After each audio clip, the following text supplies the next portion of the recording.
Cigarette total తాగుతున్నా పెట్టుకుంటున్నాడు. 43 మంది అమ్మాయిలు ఉన్నారు అనేది మీరు చెప్తున్నారు కదా, సో 43 మందే అనేది మీరు ఎలా నెంబర్ ఫిగర్ అవుట్ చేశారు? సో ఆ రోజు మేము డిలీట్ చేస్తున్నప్పుడు అతను ఐక్లౌడ్లో ఫస్ట్ నేను స్వాతి అమృత అనే అమ్మాయి వీడియో కాల్స్లో ఉన్నప్పుడు ఎప్పుడైతే డిలీట్ చేస్తున్నామో ఆ రోజు మేము ఈ అమ్మాయి ఎవరు అని కౌంట్ చేసిన నంబర్స్ అండి అవి. సో నా కళ్ళతో నేను చూశాను 44 మంది. అండ్ ఆ 44 మంది చూసిన ఏదైతే ఉందో వీడియో కాల్ అవతల పక్క అమ్మాయి స్క్రీన్ రికార్డ్ కూడా చేసుకుంది. సో వ్యాలిడ్ ఎవిడెన్స్ మా దగ్గర ఉన్నాయి. అతను ఈ రోజున ఫస్ట్ ఇద్దరు అన్నారు, హనీమూన్కి వెళ్ళాము 2017లో అండ్ నా గర్ల్ ఫ్రెండ్ అన్నాడు. ఇద్దరిది కాస్త నలుగురికి వచ్చింది, నలుగురు కాస్త 6 వచ్చారు. 6 కాదు 44 అన్నవి ఎవిడెన్సెస్ ఉన్నాయండి. సరే 44 కాదేమో 400 కాదేమో, ఒక్కది చేసినా తప్పే. ఆ ఒక్క అమ్మాయిదైనా సరే అతను భార్యది అతను చేసుకోమనండి. భార్య కాకుండా మిగతా అమ్మాయిలు అందరూ అతను సొత్తు కాదు, చేసుకోవడానికి ఇష్టం వచ్చినంత. అడిగితే కొట్టేస్తాడు, లేకపోతే డ్యామేజ్ చేస్తారు. ఇదే పరిస్థితి అయిపోయింది. కానీ ఎంత జరిగినా సరే నేను ప్రాణాలకైనా తెగించే ఉన్నాను. ఇప్పుడు నాకు భయమే, థ్రెట్ ఉంది నాకు ఖచ్చితంగా. కానీ నేను దాటేసే వచ్చి నుంచున్నాను. ఎక్కడి వరకైనా నేను కూడా వెళ్తాను, అది ప్రూవ్ చేయడానికి. వాట్ మస్తాన్ వాళ్ళు అదే వీడియోలో ఇంకోటి కూడా చెప్పింది ఏంటంటే, లావణ్య కొంతమంది పోలీస్ వాళ్ళని, కొంతమంది మీడియా పర్సన్స్ని గుప్పెట్లో పెట్టుకొని మొత్తం ఆడిస్తుంది. వాళ్ళందరూ లావణ్యకి భయపడ్డారు, లావణ్య వాళ్ళందరికీ కూడా డబ్బులు ఇచ్చింది, సో వాళ్ళందరి సహాయంతోనే ఇవన్నీ కూడా చేస్తుంది లావణ్య అని చెప్తున్నారు. దానికి ఏమంటారు? ఇప్పుడు అంతేమంది పోలీస్ ఆఫీసర్స్ ఉంటే ఫస్ట్ ఆఫ్ ఆల్ నేను జైలుకి వెళ్ళే పరిస్థితి నాకు రాదండి.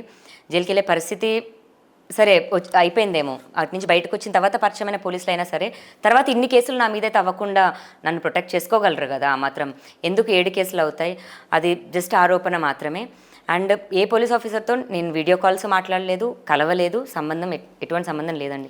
డిఐ శ్రీనివాస్ గారితో నిజంగా ఆయనకు కానీ ఆయన ఫ్యామిలీకి కానీ పోలీస్ డిపార్ట్మెంట్కి అయినా సరే జరిగిన ఏదైతే ఉందో దానికి నేను నా తరపున క్షమాపణ చెప్పాలనుకుంటున్నాను. ఎందుకంటే తప్పుగా పోర్ట్రే అయింది. డిఐ శ్రీనివాస్ గారు నా అరెస్ట్ చేసిన మనిషి ఆయనంతటా ఆయనే ఇదొక తప్పు కేసు అని నాతో మాట్లాడారు. ఇప్పుడు ఏది జరిగినా సరే రాస్తారని వెనక్కి రాలేడు కదా. వీడియోలో అసలు ఎవరితో మాట్లాడుతున్నారు? నేను మస్తాన్ సాయితో మాట్లాడుతున్నానండి, అందుకే మీకు ల్యాప్టాప్ తెచ్చాను చూపిద్దామని. ఆ క్లిప్ కూడా ఇస్తాను, ప్లీజ్ ప్లే చేయండి. ఎందుకంటే అవతల పక్కన ఉన్నది మస్తాన్ సాయి.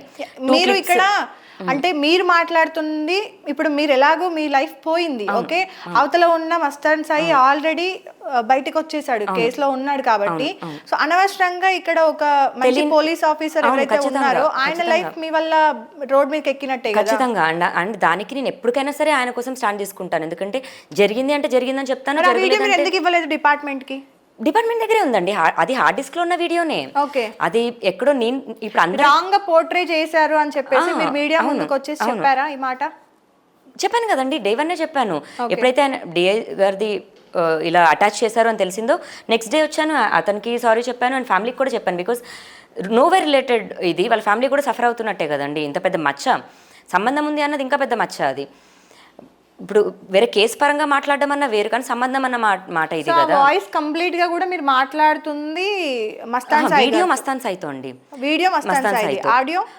సో మస్తాన్ సాయితో వీడియో కాల్లో ఉన్న నేను ఏం చెప్పానంటే, బికాజ్ ఆయన అదే మీరు అన్నీ తేయగలుగుతారు, రాస్తారని తేయగలరా అని అంటే నేను వెళ్ళి కలుస్తానని చెప్పి డిఏసార్ వెళ్ళి అరెస్ట్ గురించి అంతా డీటెయిల్గా ఎక్స్ప్లెయిన్ చేసి రాస్తారుని హైటెక్ సిటీలో కలిశారండి.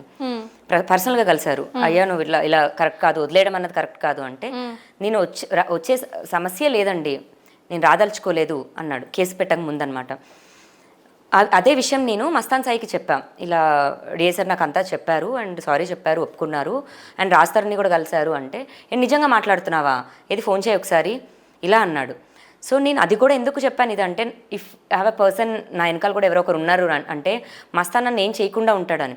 ఎందుకంటే ఆల్రెడీ నా పైన ప్లాన్స్ చేయడానికి ట్రై చేస్తున్నారండి. ఓకే, శేఖర్ భాషతో ఇప్పుడు ఏదైతే మీరు చూస్తున్నారో అవి బ్యాక్ ఎండ్గా ఎప్పటి నుంచో జరుగుతున్నాయి. అసలు శేఖర్ భాషకి ఉన్న ఈ కేసుకి సంబంధం ఏంటండి? ఏమీ సంబంధం లేదండి, ఏమీ సంబంధం లేదు.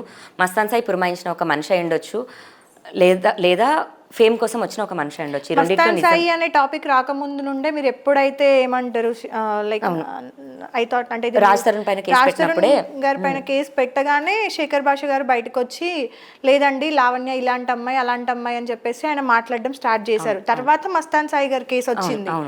సో రాజ్ తరుణ్ అనే అతను ఒక ఆడియో ఇచ్చాడు అని అనుకున్నాను.